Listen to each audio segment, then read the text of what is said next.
Caring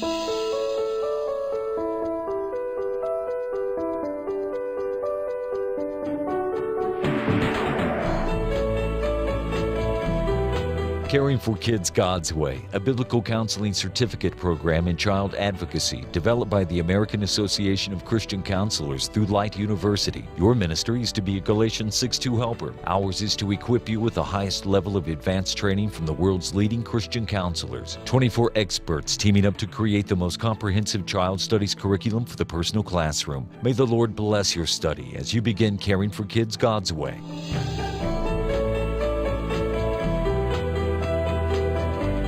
Marriage and family therapist, psychologist Dr. Doug Rosenau leads a credentialed panel including sexual identity expert Dr. Erica Tan and life coach at Atlanta's Intimate Counseling Center, Michael Todd Wilson. Caring for Kids God's Way presents sex and the youth culture.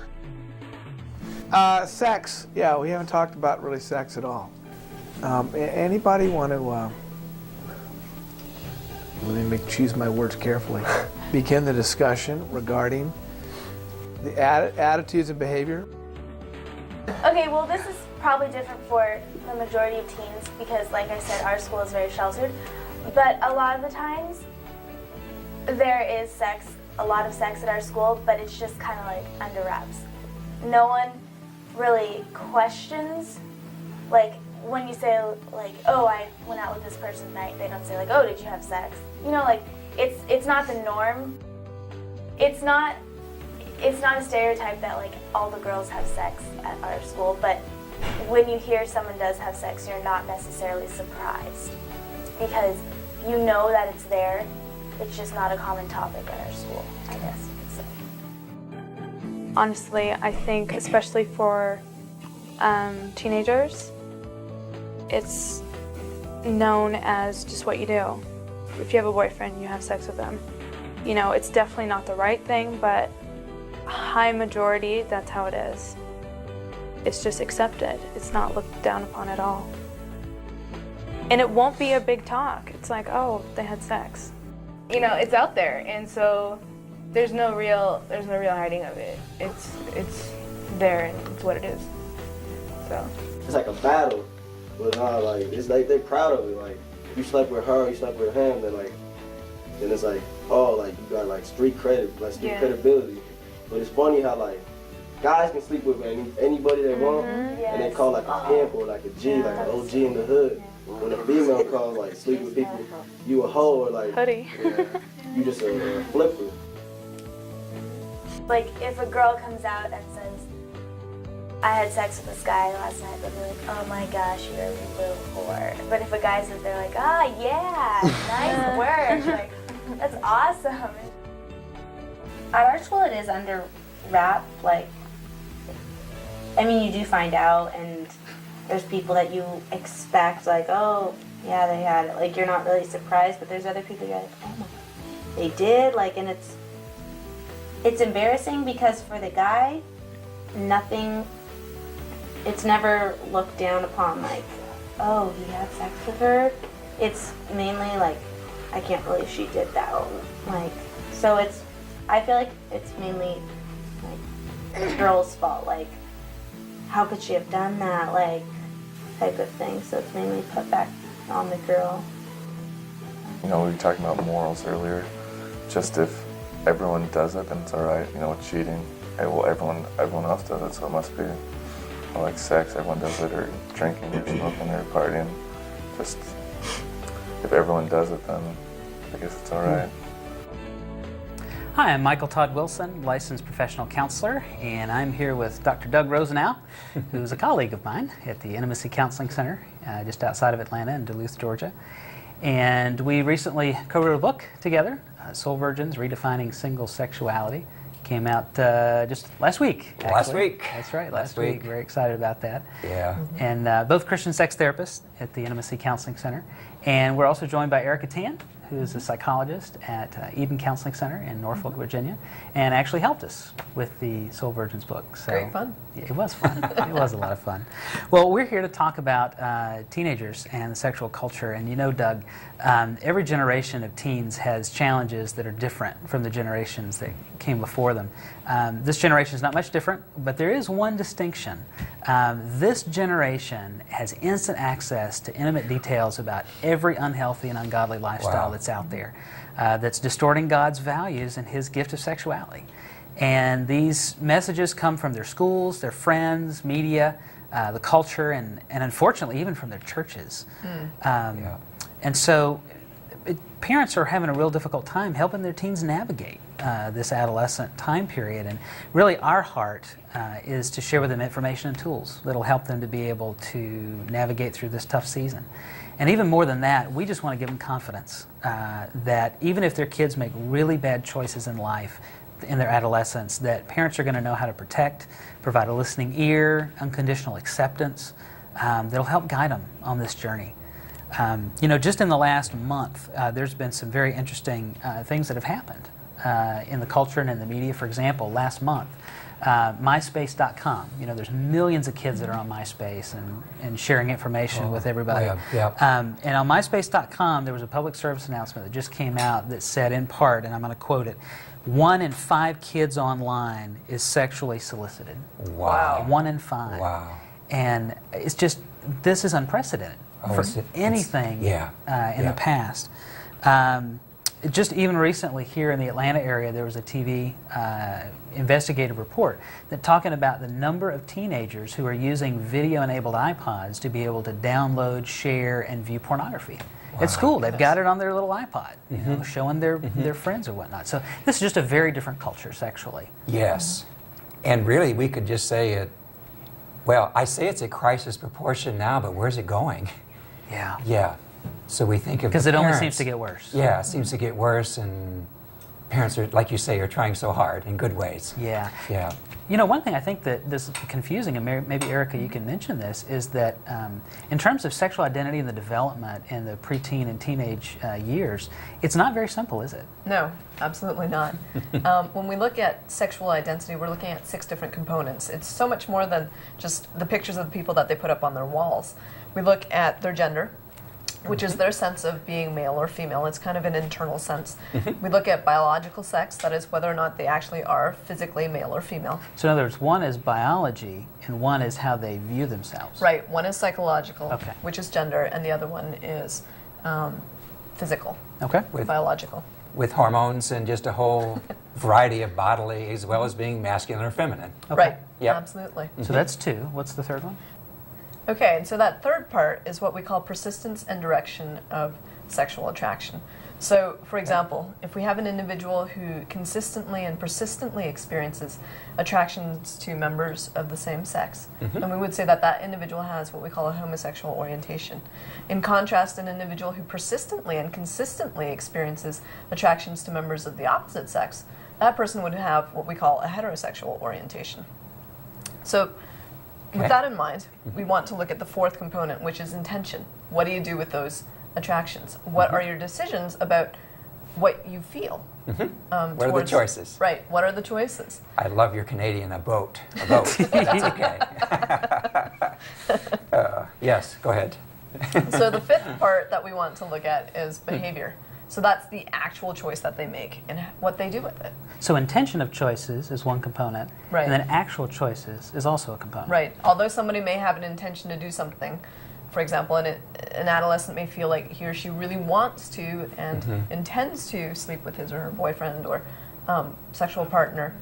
The behavior may Choice not may reflect be very that. different. Right, their behaviors. Right. Okay, the fifth one, behaviors. Good. Absolutely. And by the same token, behavior can sometimes shape sexual identity.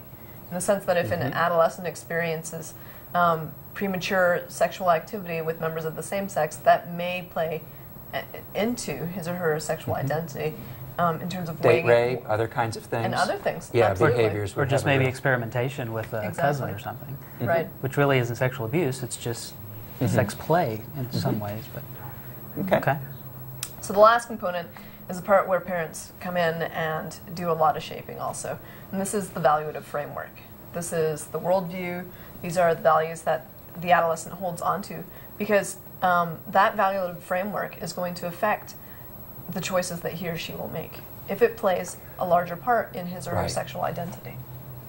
That's why I think it's important for parents to remember that, like Michael Todd was saying, their kid may make a mistake, right?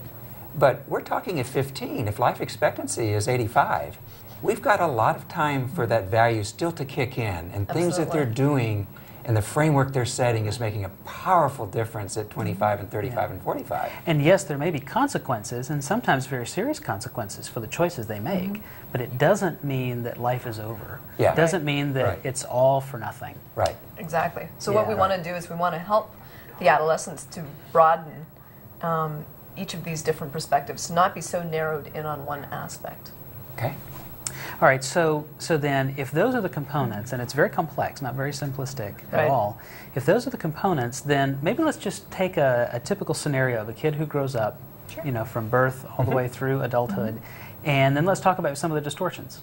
In their development. Yes, okay. So for example, let's take a little boy who is just learning to walk, and he's in his home and he's exploring his environment, and he leaves away for about 60 seconds and he comes back and grabs a hold of mom's leg, you know, and then he feels okay, and then he goes away and he explores a few more things, and he comes back, grabs a hold of mom's leg, and after a while he goes and he never comes back because he's internalized a sense of security from mom, and he's his own person. Right. So as he is exploring his world, he realizes there are two groups of people. There's boys and there's girls. And so then he goes to mom and he says, "Mommy, I'm a boy." Yeah. Surprise. And mom says, "Yeah, son, that's right." Yeah. And he says, "You're a girl, right?" "Yeah, that's right, son." And so now all of a sudden he wants to know, what's this boy thing about? That's who I am. I want to know more about me, you know? Egocentristic little kid, like we all are as little kids. And so he starts to try to figure out what boys do and what boys look like and how they act. And he starts to follow his dad and spend time with his uncle and his older cousin to try to figure out what this whole masculine thing's all about. And girls are doing the same thing with girls. And so as he's accepted and he learns how to do what boys do and becomes comfortable with that, then at some point he gains a security about who he is as a boy. Right. And so then at some point, when girls don't have cooties anymore, you know, all of a sudden he awakens again to the girls and he says, "Gosh, I wonder what they're all about." And so now he's trying to figure out, how do I take who I am as a boy and interact with the world of the feminine? Okay. And so that happens in pre-adolescence and adolescence and that whole weird thing about trying to, you know, spend time with girls and whatever. And then at some point, there's a desire to figure out how to do that with a specific feminine, with a specific girl, and that's where the dating starts. Right. Okay.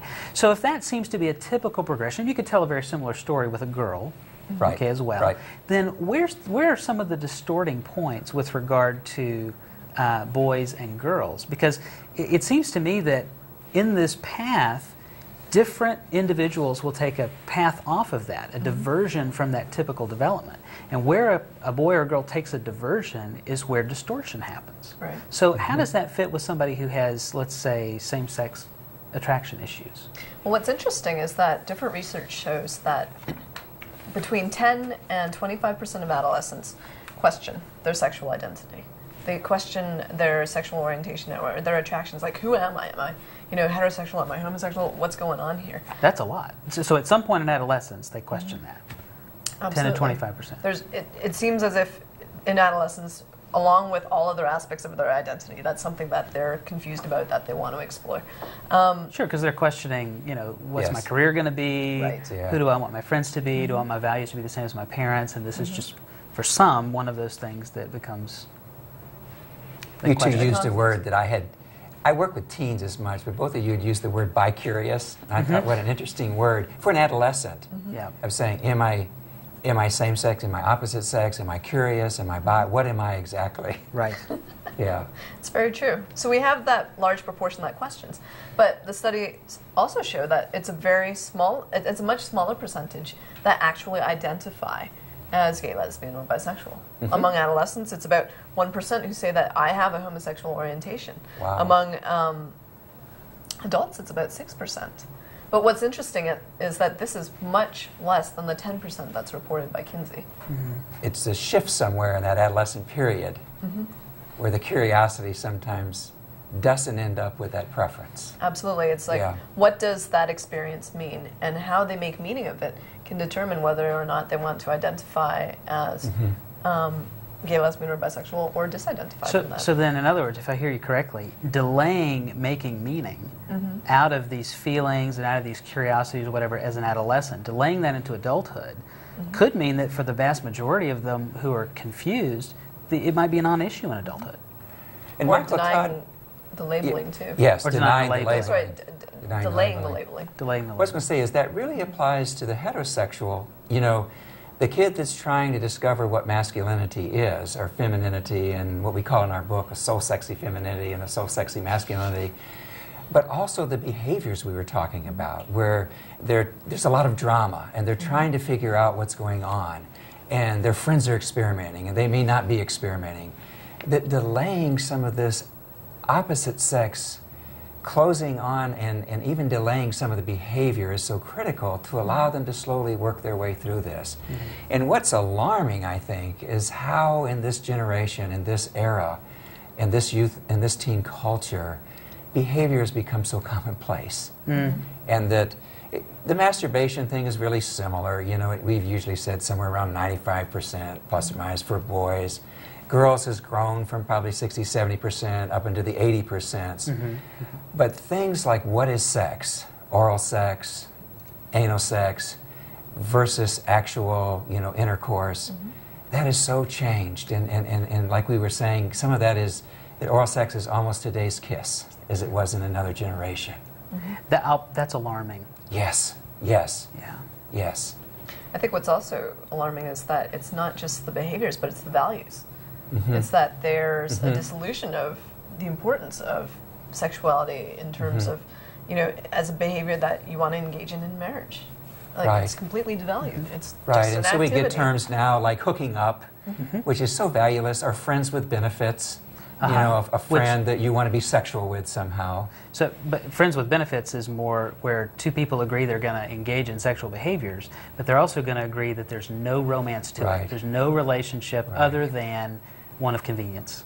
So there's no meaning to the relationship. Right. And what's equally terrifying can be that like 12 million Americans a year contract STDs. Wow. And a lot of these are adolescents.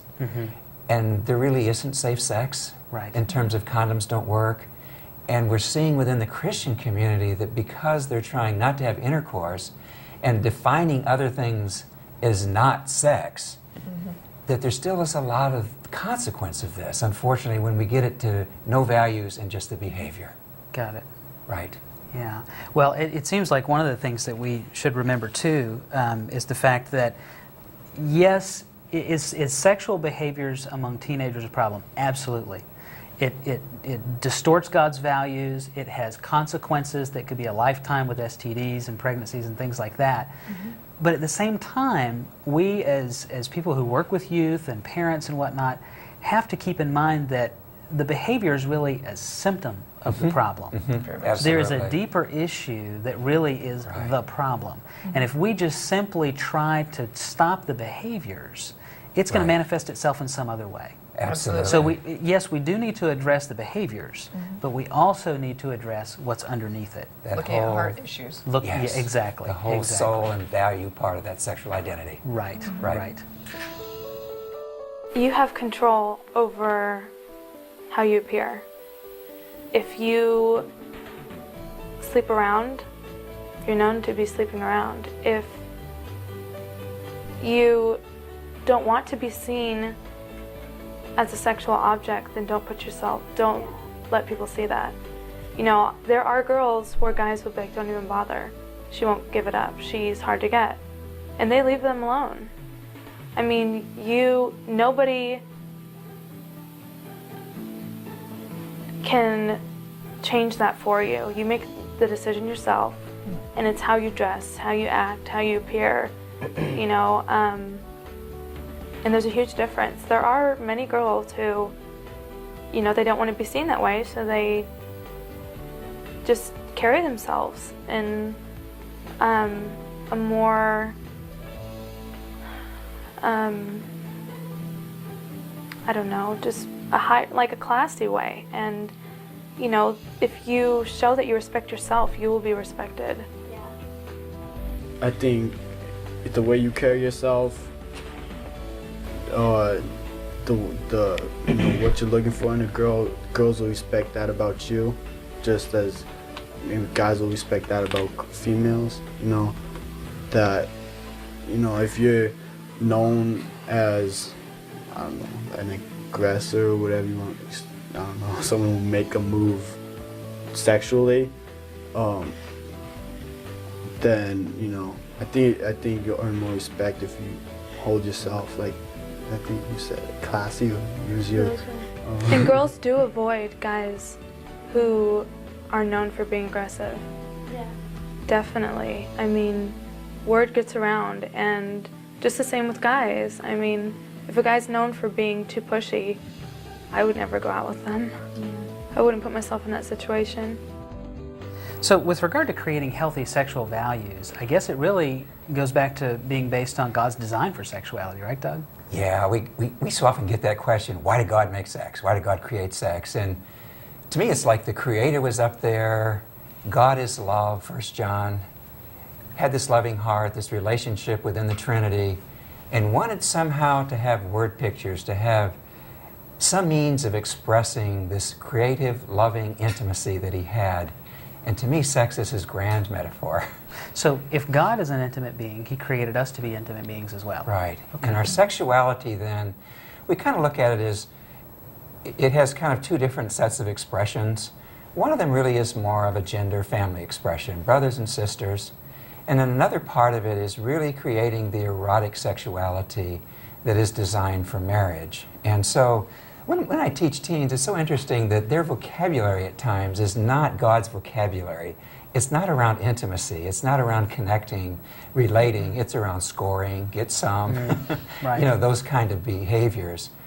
But it really is, when we look at God's heart, being male and female and being able to relate as male and female really is all about these intimate relationships and the ability to create and to express intimacy. And then when we look at it in a kind of a simple way, it's like God created Adam and Eve, and God created Adam and Eve to create erotic sexuality and marriage. And for every Adam, there's an Eve, and for Eve, there's an Adam. And it's not like one teen boy was saying to me, are you saying God wouldn't let me experiment with 4 or 5 before I settle on? I said, no, you don't experiment with 4 or 5 other people's Eves. Right. You have your Eve out there. So it's that idea that we have that there's a fidelity here that's much deeper because it's based on God's heart and it's based on intimacy. And it's really looking at not just physical virginity, but a soul idea. But that doesn't mean that physical virginity is not important, right? Right, right. Okay. That it really is a, you know, that may be an ultimate expression of our respecting other people's Adams or other people's Eves. But it still is really a heart thing. That mother that's heartbroken because her daughters had sex. I'm saying there still is a value system that can be created that really gives them soul virginity, that gives them a deeper idea of what our sexuality is all about and our intimacy is about, and how they can reclaim for themselves and really become this soul virgin, this person that values herself, himself, and their partner. So it's really about teaching teenagers what sexuality is for, why God created it, and that it's something more than just not having sex, but it's about a heart attitude that desires to please God, that desires to be faithful to how God created us as sexual beings. That also values what God intended for their sexuality. That it's not just something to be passed out like Halloween candy. Right. You know, for those who celebrate Halloween, or, you know, candied apples. Right. It's not just for other people to partake of. Right. And there's some such benefits to this, like you were saying, the whole God thing. Absolutely. I can see how it would help to create just an attitude of honoring other members of the opposite sex as brothers or sisters. And just that it's not about finding your potential mate. It's not about, you know, looking for the next one, but it's about, okay, I really value you as a person. I really value you as a person that God created, you know, who is a great match for somebody else. Not only in terms of honoring people, but just being able to honor and respect God's sexual intent. And Like, draws that's us huge. to the Creator more, and lets us love Him and love ourselves and love others. And I liked your word because I think that's really key as parents teach this, is respect. And they do that when they respect the opposite sex, and they have respectful relationships, and they do that when they respect their own sexuality in really good ways. That to me, when I'm thinking, how do we create these values? Respect is such a key word. I think stewardship was one that you like. Well, let's go back to what you said a little bit earlier in terms of, there's gender sexuality and erotic sexuality. The gender sexuality is boys and girls, adolescents, trying to learn how to interact with the opposite sex. Right. And that has to be a necessary precursor for being able to treat someone who might be your future Adam or Eve with respect as a human being. Right. Absolutely. But yeah, the whole idea of stewardship, in Matthew, there's the parable of the talents where each person is given a different amount and they're supposed to steward it while the master's gone, and then he comes back and holds them accountable for what was done. I think one of the applications of that passage is the fact that God gives us things to steward in life, and that we are responsible for what we do with those things, and that God will ultimately ask for those things back, whether it happens to be the money that we have, which is the example of Scripture, but it also is the stuff that we own, our car, our possessions, our talents, our relationships, our friendships, our spouse, and our own sexuality. And so how we steward those things is important because they don't belong to us. Even our sexuality doesn't belong to us. It belongs to God. God gave it to us as a gift and said that we could share that with one person in the future, which would be our Adam or our Eve. Right. And a lot of teenagers don't think in the future about that. But you know what's exciting to me is that as we work with teens, they don't want to hurt each other. Now, they're caught up in the culture, and they're into the buzz and the excitement, and at times they just want to score. Right. But when you really present, you have these sisters, you have these brothers, do you want to respect them? Would you like to steward them? Would you like them to steward you to help you be better mate in the future as you spend your 50 years of marriage? Can I help you? They respond to that, I think. There is a desire to help their tribe grow. Yeah. And to protect their tribe. Yeah.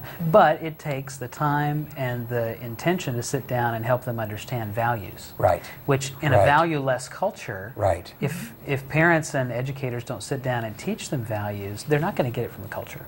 Oh, certainly the boundaries will be missing. Yeah. And it's not just physical boundaries. It's not just saying, okay, don't touch here, touch there, don't do this, don't do that. But I think we need to encourage adolescents to consider their emotional boundaries too. Wow. In the sense of, okay, guard your heart. Don't give it so freely to somebody, to the next person that you meet, in anticipation that, okay, something's going to come from this, because they don't know that. I mean, they're still trying to figure out who they are, what their preferences are, what their likes, dislikes are, and whatnot. And so many parents have had to work through those tearful discussions of the young lady, especially, who's fallen. Right. Allowed herself to be put in places she didn't really understand how to set the boundaries. And it isn't as easy as just physical behaviors. The heart and soul with sexuality gets so involved and so affected. And thank you for saying that, because I think that that's so important, especially for teenage girls. Absolutely. Teaching them to cherish what they've been given, who they are. Yeah. The other person. Yeah. Yeah. And kind of like we're saying that some of this with parents is, it's going to happen, and we're going to give some suggestions, but it's going to happen over time in a lot of differing discussions.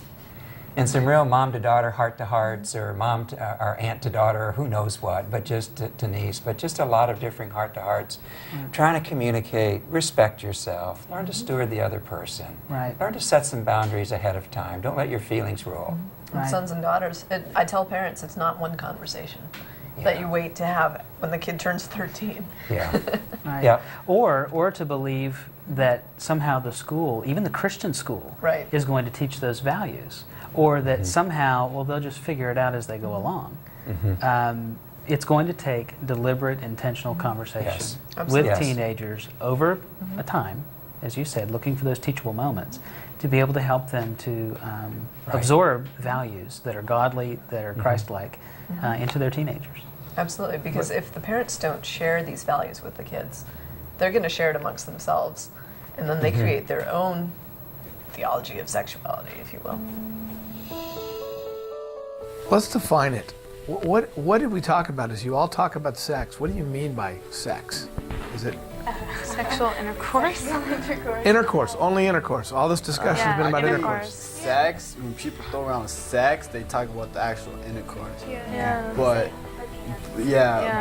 if they say like hooking up or or whatever, I went out with him for the night, whatever they're gonna say, then usually people get the impression that they didn't have sex. That's with me. Like if they say I hooked up with him this weekend or something, then I don't think they had sex. So they did other things. Right. Sexual, There's but other. not intercourse. Yeah. There's definitely other. And okay, the other things are not. So other things are not sex. Sex is just intercourse. Everything else is just Sexual. whatever. Sex. And it's pretty prominent among just. I mean, it's just out there. Heavy sexual activity. I mean, it's like a line. It's, oh, I didn't have sex, but I did this. Well, you're okay because you didn't have sex. But I mean, oral sex is something completely different. It's like it's the shades of gray thing again. Yeah, isn't it? I was just playing it in my head. But yeah, so I think it's definitely not quite as bad if you didn't have sex, or you didn't really have sex, it's just oral sex. It's like a common occurrence. So it doesn't quite have the, I don't know where I was going with that one, but How young does oral sex start to become common? oh God. Yeah, it depends on the place. Middle school, yeah. Middle school? It's weird, like now it seems like kids are starting to do things at younger ages. Yeah. I have, Oh, sorry, at my school there was this 7th grader, and this teacher was walking down this road by our school, and they saw 2 7th graders oral sex on like the side of a road that go to our school. So like it happens really young, and the whole guy and girl thing again, nobody remembers the guy's name. He's just the guy on the side of the street, but the girl is like labeled for life at our school. The guy gets like a pat on the back every once in a while. It's definitely happening at a younger age, like to when I saw it, to what it is now. The age is getting younger for like anything. Okay, guys, let's talk about some practical things that parents can do to help their teenagers with these issues. Now, from the get-go, we should say that these are really applicable for parents of all teenagers, but really, these need to start in middle school. Yes. Because that's where the real issues are starting now. Absolutely. Yep. I mean, you can keep your head in the sand that it's not happening, but it's really middle school when this stuff is becoming an issue. Just newspaper articles now, the middle school with the oral sex and other stuff, it's just, alarming, but you wait till 12 or 14 and you may be too late. You're behind the curve. That's right. The culture is already having its way with the kids. Right. And imposing its values on them. Yes. So, well, here's just a couple of things. First of all, we have to provide protection. There's a certain level that kids are going to do what kids do, but within the home, there are certain things that parents really need to do in order to limit access. No other time in history, I mean, if you wanted to get into trouble, you had to go outside your home to some seedy part of town to get into trouble. Now the seedy part of town comes into your home straight through the internet.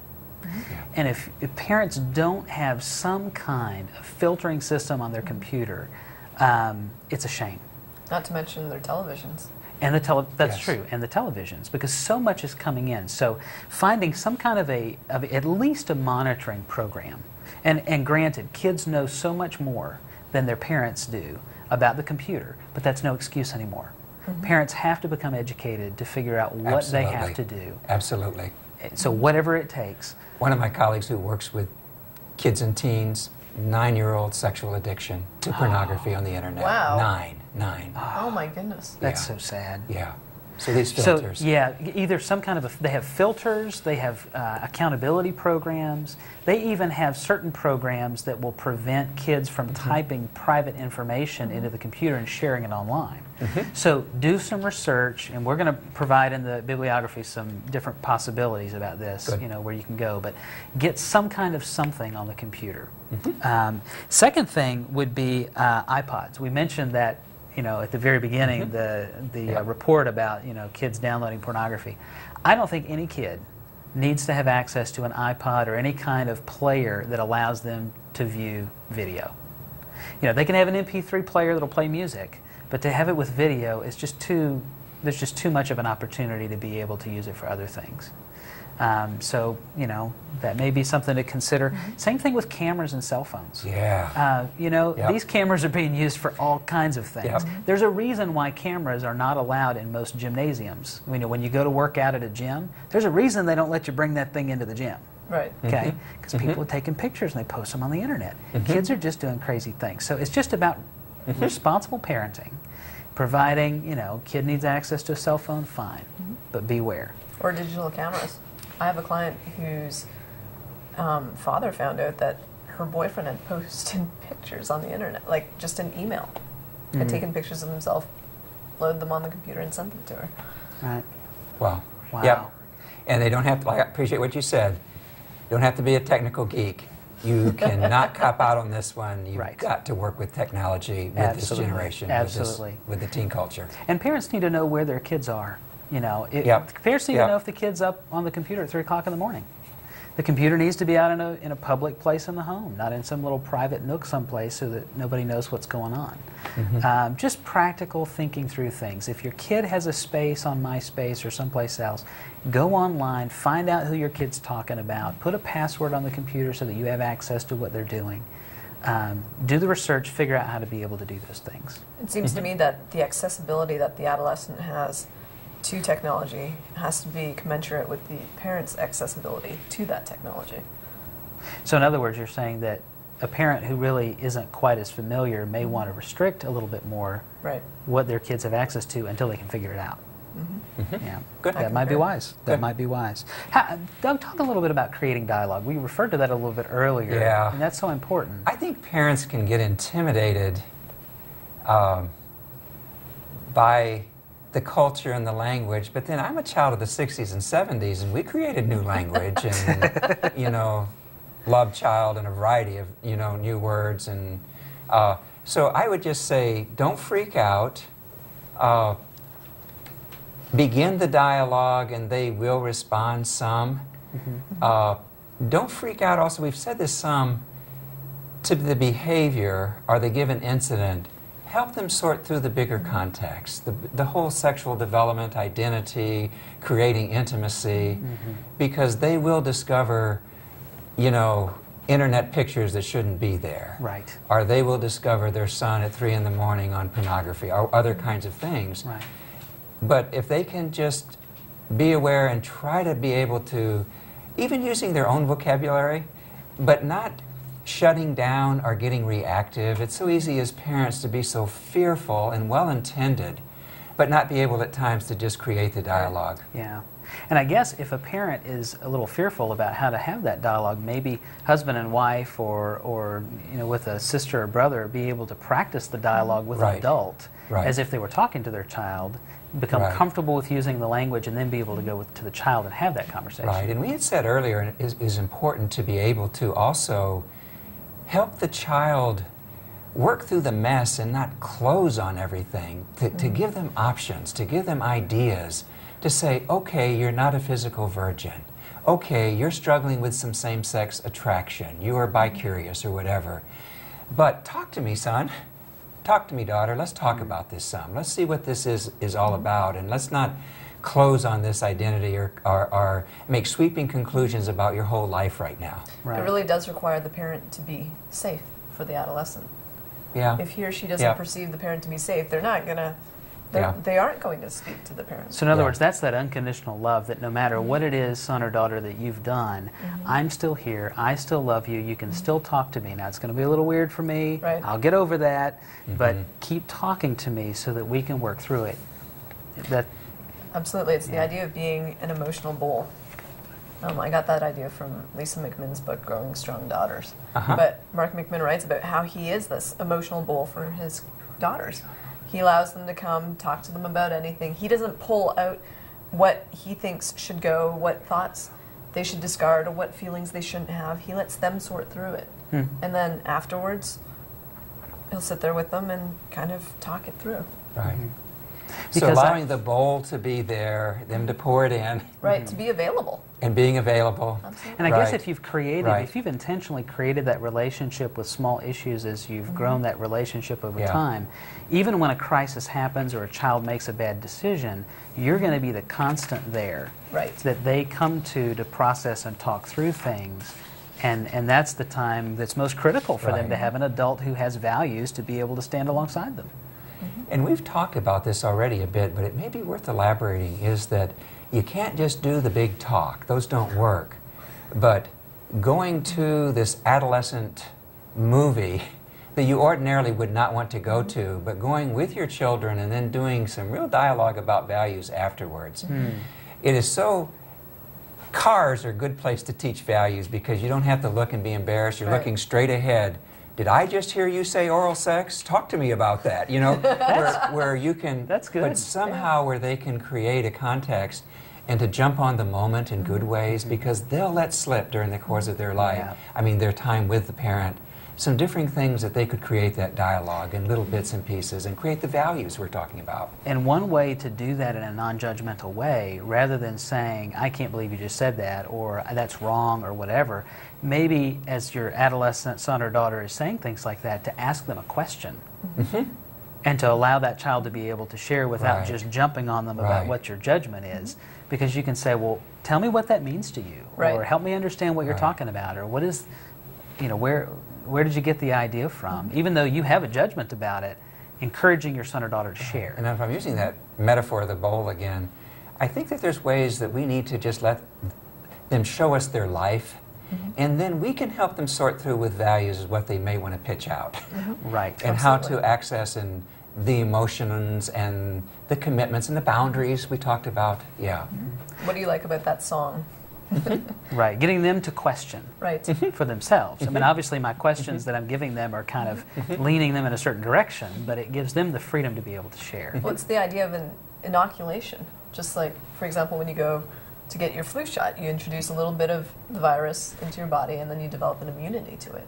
If you can engage an adolescent in that dialogue. And in the culture, which is there. In the culture, and you kind of question them about why it is that adolescents in their realm may like this song or whatever, and really get them to think through it. You'll help them to strengthen those values. You're inoculating them against an absorption of, of those values. So as you're just living life and you see a sign on the side of the road, you say, well, what is that talking about? Or what does that mean to you? Or you hear a song on the radio, that station that they're listening to, and you say, what's that song about? What's it talking about? Getting them to talk through those things from their point of view, and then maybe giving them a different perspective. Absolutely. So, because they're so peer-driven that we can then bring in some of God's economy and some of our maturity and wisdom. But if we don't allow them to get there and talk, you know, and create the dialogue. Well, let me just pitch out a couple of questions, and you guys kind of give me some, you know, what the answers might be. What if I'm a parent and I say, what if my teen is sexually active? What should I do? Well, haven't we kind of said, get beyond the behavior to help the child? Be safe. Listen. Be the bowl. I mean, I know that just lecturing on STDs won't be enough, but it certainly is permissible. And they need good information. To really give good information. And I think things about talking about, we were saying about really being able to protect their peers. What are they doing for that girl or boy that they're dating right now? What are they really doing in helping them develop what they need to be? And how are they stewarding that? How are they respecting their own sexuality? Those deeper value questions rather than the knee-jerk, oh my goodness, she's sexually or he's sexually active. And reiterate to the child, I love you no matter what. All right, what if my child comes and says, I think I'm gay? I think a lot of it applies too. To be available, to let them talk through, and to explore with them. You know, what is it that's telling you, or who is telling you that you're gay? Tell me about those experiences. Tell me about those feelings. Let's think this through. And if you need one, we'll find you a counselor. Almost what we said before, that if 10 to 25% are going to struggle, and yet in adulthood we're down to 2 to 6% in terms of set or questioning, there's a lot of dialogue needed there, and not the reaction. Okay, so here's a question. Let's say about internet pornography or about some of these other things. Should I play the role of detective or of the police in my kid's life? Yes. No, I mean, that's a good one. It's a good one. I think being aware, definitely. Be the investigator, but don't be the interrogator. Because Okay. I've noticed that a lot of adolescents will shut down as soon as the finger comes out and the hard line questioning. Mm-hmm. Because there's some policing about saying, no, you cannot have an iPod that downloads video. I don't care if Jimmy and Susie and Johnny do, you can't. There is some protection in being the police, but we all know that if it's not going to be internally motivated, like just telling a teen, true love waits, that'll get them through their junior year of high school maybe sophomore year of college. Yeah. But if we could really tell them more internally why we question or what's against pornography, or what is it that we're really looking at and why we're policing this, so that we're trying to, like you say, not just interrogate or not just impose, but to really somehow in a good way get them to catch the value and to grab it for themselves. I hope that when I become a parent, that I would be able to not just impart values, but to impart a system of thinking to my child that will help him or her to select appropriate values, to select godly values for him or herself. So in other words, I can't really impose my values on my kids, because if I try to come on too strong, they're just going to reject it. Right. But it doesn't mean that I don't have the ability to influence them, that I can't share with them my point of view, that I can't strongly encourage them in a certain direction, and when the rubber meets the road for certain critical issues, set a boundary for them that protects them. Right. And have more influence than parents realize sometimes. We get clients all the time that will go back to something that mom or dad or grandpa or uncle or a pastor or a youth pastor said that has powerful influence on their lives in college or in that single never married that's growing towards 30 and 35 now. So in other words, what I say today may not affect them tomorrow, but it may plant the seeds for years down the road, something that will come back to them. I think in line with that, we need to encourage parents to be parents and not their children's best friends. Wow, yeah. You know, especially in the sexual arena where they're working with development, identity, values, boundaries. Yeah, sometimes you do have to do the tough thing, I guess, for your kids. Okay. Nate. How do we, as parents and caregivers, access help? Where does that come from? a lot of it has to do with looking at resources around you. For example, talk to other parents who have adolescents. Find out what it is that they've done, what they've found to be effective, what they've found to be ineffective. You know, look to youth group leaders, youth pastors, other church members, people who are invested in your child also, because I think they have a lot of feedback that would be valuable to the individual. And buy good books. But that really is some of our goal. Right. Is that somehow we are going to create over the coming years more within the Christian setting that can assist parents, like AACC doing this video. Right, that's true. They can truly assist the parents to find those resources, videos, books, other things, and in some ways aren't out there, but we'll create over time. Right. And there are a number of good books out there for parents to help their teens and adolescents, and actually we're in the process of revising that Soul Virgins book specifically for adolescents too. It will be out in 07. Hopes, Lord willing. Lord willing, yes. Lord willing. So, what about counseling? How? When parents bring their teenagers in to see me, the first thing I say is, you know, congratulations, because you've just prevented some bloodshed. You have a mediator. You have somebody who's able to go between and say, okay, you know, we're going to stop this discussion right now, do some policing, let's have everybody calm down and breathe and whatnot. A different perspective is often very helpful to parents. And I guess the counselor's not emotionally invested either. So, you know, sometimes the adolescent might do something just to jerk the parent's chain, whereas, you know, a counselor is sort of not really invested and can more objectively speak into that son or daughter's life to some degree. And there are a number of ways of finding counselors too. I mean, even AACC.net has a list of resources for counselors, Christian counselors around the country. That's the American Association for Christian Counselors, who's AACC.net. doing this video. Focus on the Family maintains a very large database of Christian counselors. So there's a lot of different places and resources. And as you mentioned too, your own church may have relationships with Christian counselors in the area that they trust, who work with adolescents, deal with certain issues that might be best for working with these teenagers on these issues. Yeah. So lots of resources. Yep. And I like what Eric was saying, is it does empower really both teen and parent with that mediator at times, with the counselor, with that ability to get another voice in that can be parental or can be a friend or can be whatever, to really access. So yeah, parents do really have some resources, and we're going to, as time goes on, help create more. Yep. So you're not alone. Yes. That's right. Yes. And that really is a big takeaway, is that you really aren't alone. There are resources, there are people out there who can help. It's just a matter of asking for it. Wow. So here's a bit of parting encouragement. We understand that staying current on today's culture is very difficult for the people who care about adolescents. The temptation for them to stray is at every turn in the road on their way to adulthood. Unfortunately, the answers that we have to give them aren't nearly as easy and as simple as we'd like them to be. But here's the important thing to remember. Doing something that's motivated out of a heart of love and concern is always better than doing nothing motivated out of a heart of fear or indifference. So whatever it takes, take the time to understand the technology that your kids are using. Create dialogue with them. Sit down and use those teachable moments to be able to talk to them about what's going on in their world. Learn the basics about the technology that your kids are using. Create dialogue with them in those teachable moments of life. Seek to influence them, but don't seek to control them. Don't be afraid to ask for help. Ask for help from friends, from youth workers, from a Christian counselor. Take the time to do these things. Your kids are worth every minute of it.